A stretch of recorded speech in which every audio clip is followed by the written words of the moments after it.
Welcome to the Management Advantage. It's time to go back to summer camp.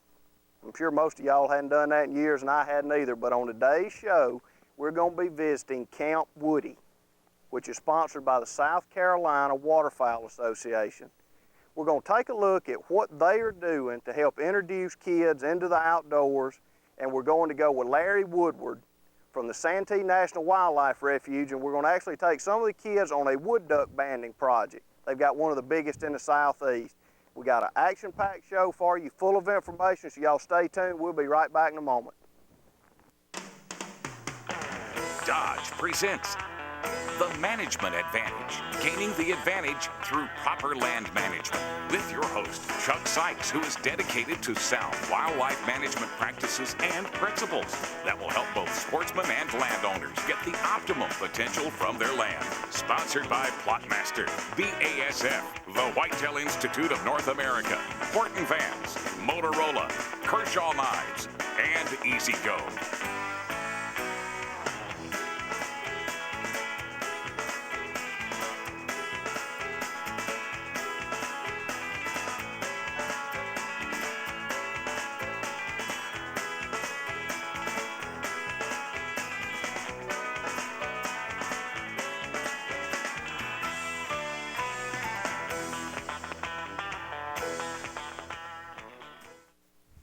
David, how about giving us a little background on the South Carolina Waterfowl Association, and especially the projects that y'all got with Camp Woodie and how y'all are helping introduce these kids into the outdoor world? Chuck, I appreciate the opportunity.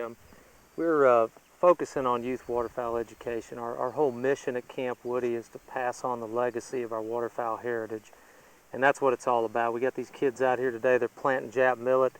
We're teaching them about habitat, about hunting skills. We're teaching them how to put back more than they take, and we're exposing them to the great outdoors and getting them excited about waterfowl and about other forms of hunting and fishing. When I started SCWA in 1986, we started out as a habitat-based organization, doing wood duck production projects, helping landowners with waterfowl management, but something was missing. You know, we had a lot of kids involved, but I knew that, and I saw a lot of kids getting out of hunting. You know, we've got all these distractions today, Nintendo, other things that are pulling kids away.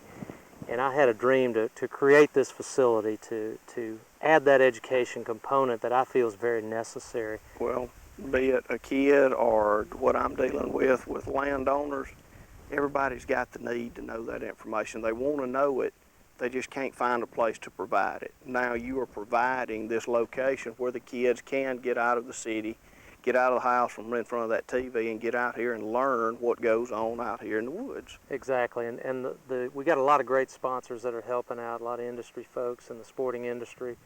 We've got 550 kids here at camp this summer, throughout the whole summer.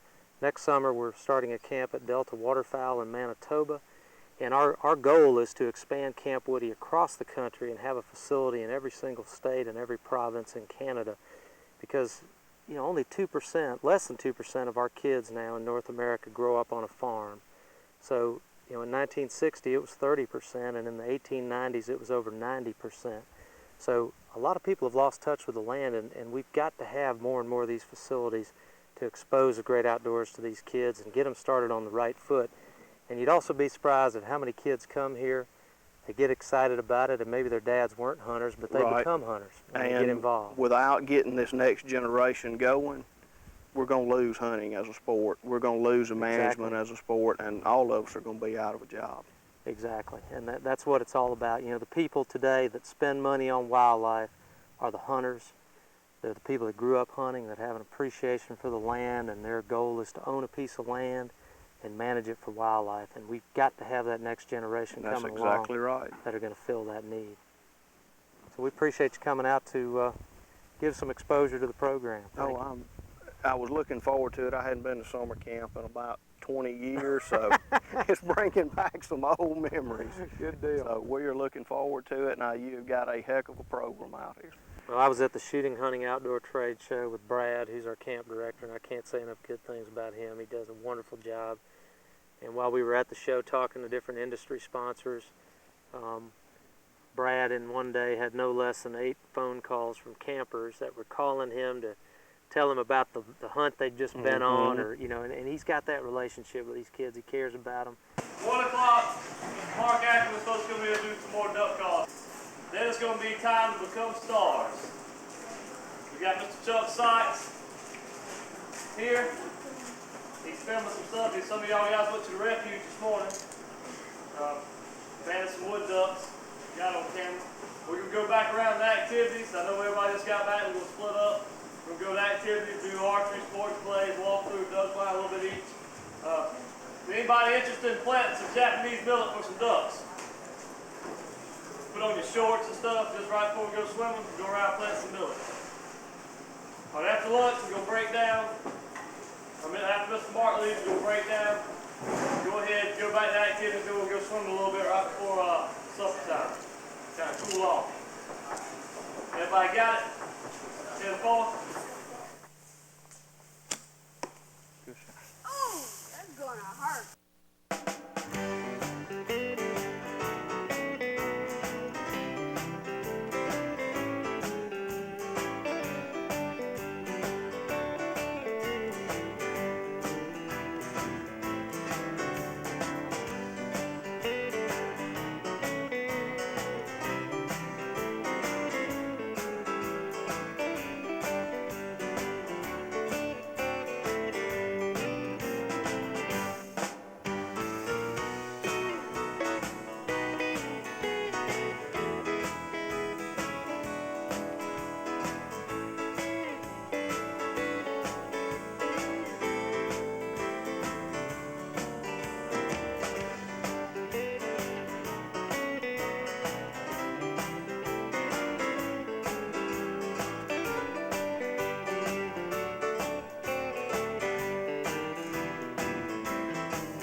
Birds will be flying in and stuff like that, and of course I don't want to fire the rockets with any birds in the air, because you can imagine what a rocket will do to a duck. So we try to be as careful as we can, and mornings are generally better because these birds will get stressed fairly quickly. That's why it's good to have a pretty good number of y'all. We can get the birds out relatively quickly. And y'all grab the bird and bring them to me, and I'll be banding them. I have a person recording the information. And what we'll do is we'll age and sex them right there. And I'll band them, age and sex them, and then y'all can just release them. And you can go get another bird. This is very important for management of the wood ducks, for setting seasons and bag limits, which the federal government, U.S. Fish and Wildlife Service, is charged with setting those seasons. I'll be calling these birds hatch years or after hatch year, and of course the hatch year are the young birds, and after hatch year are the adult birds. So our primary objective is to catch hatch year birds. That's what we like to see.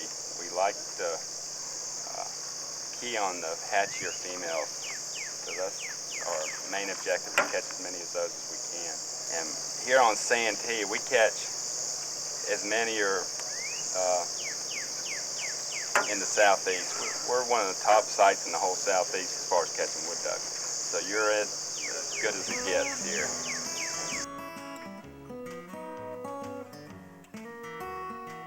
Welcome to this edition of Outfitting 101. What we want to take a look at today is the question of what are the rules and regulations, and also what are the fees and license costs. These are valid questions that you need to know up front, so when you get to the lodge, there's not any surprises. First thing you need to know is bag limits, rules and regulations as far as the state that you're wanting to hunt in, and then the lodge, because a lot of lodges have stiffer requirements and stricter requirements than the state does. The next thing is fines and fees and license costs. Make sure that you know how much the hunt is going to cost you, the license is going to cost you, and also any hidden fees like trophy fees, fines for shooting deer that are too small, additional charges like if you want to take $2 during a trip. And also, if you want to bring a child or a spouse that is a non-hunter, be sure and find out what non-hunter costs are. Now let's take a look and see how Water Valley addresses these questions. Now, as far as bag limits go, in Alabama you can take a buck and a doe a day. At Water Valley you can take a buck a day and a doe per trip. So you need to ask questions. You can take a turkey a day and 5 per season. Hogs, there's no bag limit and no closed season. You can hunt them 12 months out of the year. When you call to book your hunt at Water Valley, they go over these rules and regulations with you. When you first get to the lodge, first order of business is coming to this office and going over this list to make sure if you've got any questions about anything, ask it before you book and as soon as you get to the lodge, where you can avoid any complications down the road. Now next week, we're going to take a look at a proper management plan so we can make sure that the management that is going on outside can provide the results that you're looking for on this inside sheet. We'll see you next week.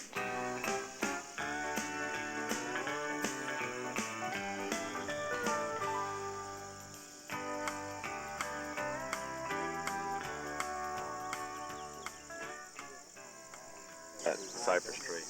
There's a lot of them flipping around in the water. And they'll kind of be jumping, easing up towards the band site. And you'll start seeing their little heads. I tried to clear out a spot for y'all, or where you can see them more clear. There was grass growing up between us and the band site. Our banding program typically starts the 1st of June, and I start in April. Pretty much start baiting. So I give them a lot of time to get used to it. And of course then it's just the adults. And figuring if they get used to coming, they'll bring their young back. Right. What I'm gonna do is I'm gonna wait for those birds to, right now they're just kind of hanging out, looking around, and they haven't really gone up to the bait line. But once they get up to that bait line, it's gonna get, you'll see their head, they'll be scooting around, eating. And then the other birds will catch on and they'll be all running up there to that bait line. And once I feel comfortable with those birds up there and their heads down and no birds are flying in, I'll go ahead and let you know that I'm going to shoot.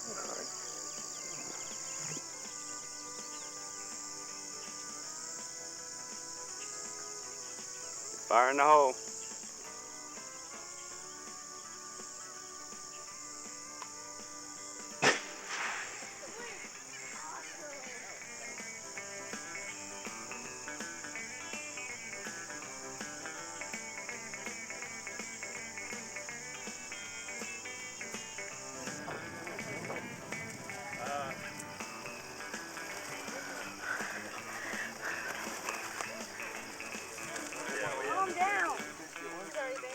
Band the right leg, but there's really no. That's 09. There's 09. That's what we got? That's the ones we want. What is that? This is a female, and you can tell a female by the teardrop shape on the white. It's the white is a lot larger on one side of the center rib than the other side. So it makes a teardrop shape. A male has a flat white border that's equal on both sides. And then we look at the tertial is a good indicator of what we call hatch year and after hatch year. The after hatch year being adults and the hatch years being the young of the year. Where they're little pointed, frayed ends will indicate a hatch year bird. So this is a young bird of this year. And if it's more of a squared off tertial, it would indicate an adult bird.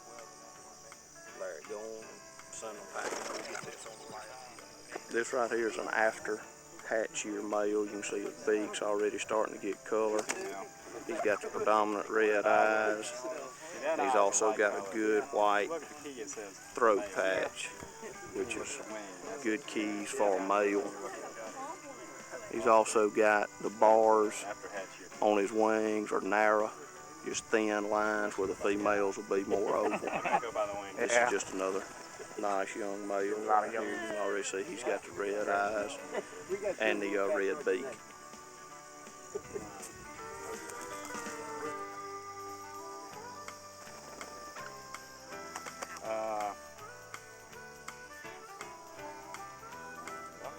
That's you. Yeah. That's 15. That's you, man.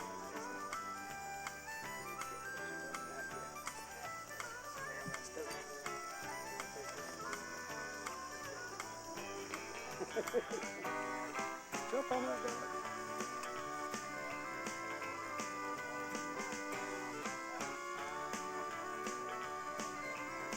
Come on.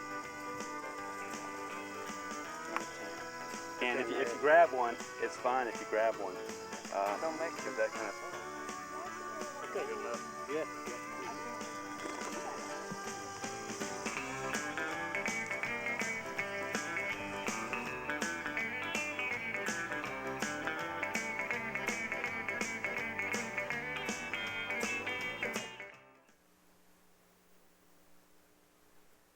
Y'all, there was just entirely too much to do when we went to South Carolina to fit it into one show. We had a good time with the kids at Camp Woodie watching all of the great activities that Brad's got planned for them. And we especially enjoyed carrying them over to Santee with Larry Woodward and taking a look at their wood duck banding project. So next week, we're going to continue with some Camp Woodie footage.